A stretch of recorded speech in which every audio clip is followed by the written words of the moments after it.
today. Today was kind of one of those real relaxed days.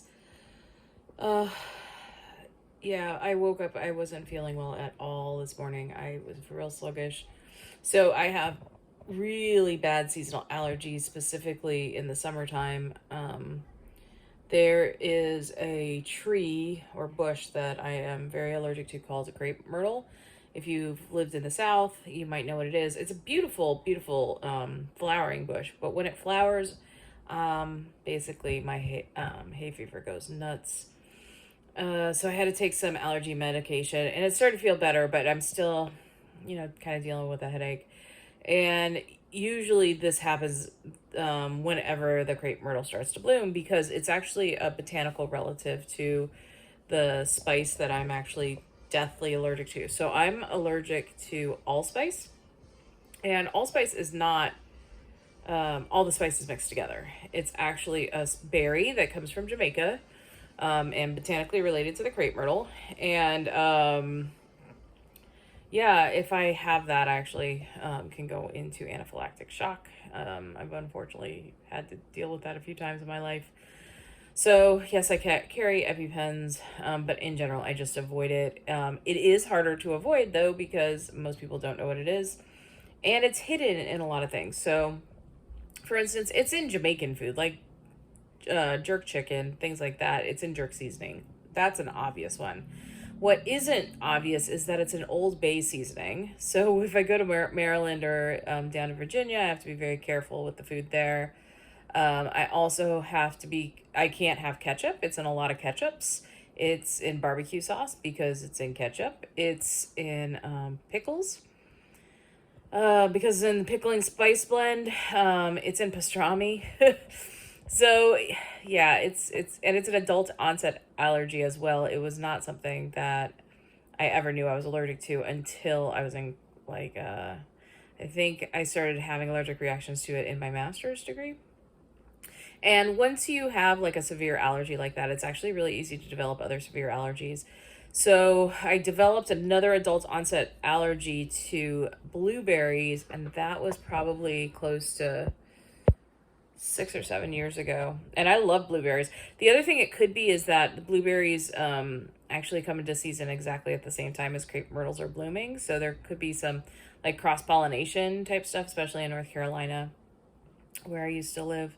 But yeah, there was one weekend where I basically didn't realize I was getting more and more allergic to blueberries and having one reaction after another because it was the height of blueberry season, and I kept there was a ton of blueberries in the house that I was trying to use up in like muffins and pancakes and blueberry pie, blueberry cobbler, stuff like that.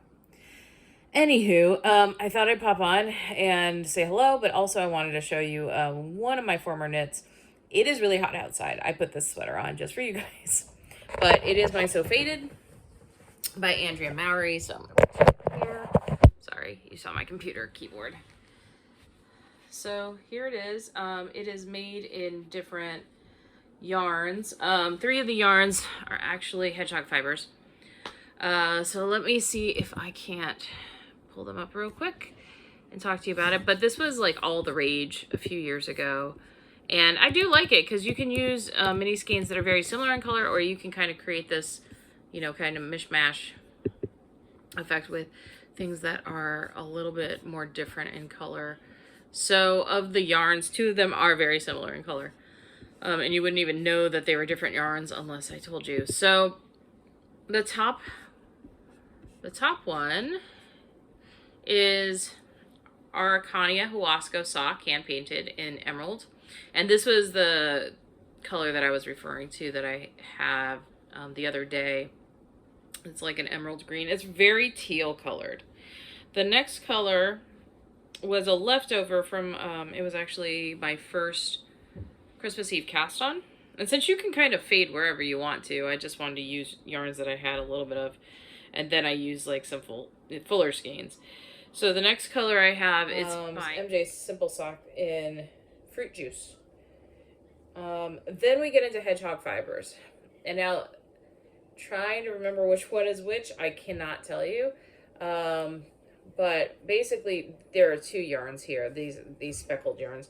One is a little bit more cream and the other one is a little closer to white. One is Boombox and the other is Heyday. And they're very much like throwbacks to the 80s. And I do not know which one's which at this stage. I have no idea. But the final one, I'll just show you here. This one, this is Sorry Not Sorry. Also Hedgehog Fiber Sock. And yeah, it really is that vibrant. And in fact, in person, it's even more neon. So yeah, that's my, kind of a blast from the past. And I'm currently I've been working on this today. I've been working on my Stephen West botanic shawl. It's starting to grow and grow and grow, which is fun. And we're getting to the point where it's going to finally color change to kind of a much lighter part of the gradient, which I'm looking forward to, so that it starts to look very different to my eyes. And I'm just sitting here knitting, watching podcasts, and drinking some hot chocolate. When I feel terrible, my go-to is definitely hot chocolate. So from me to you, have a wonderful day. Talk to you later. Bye.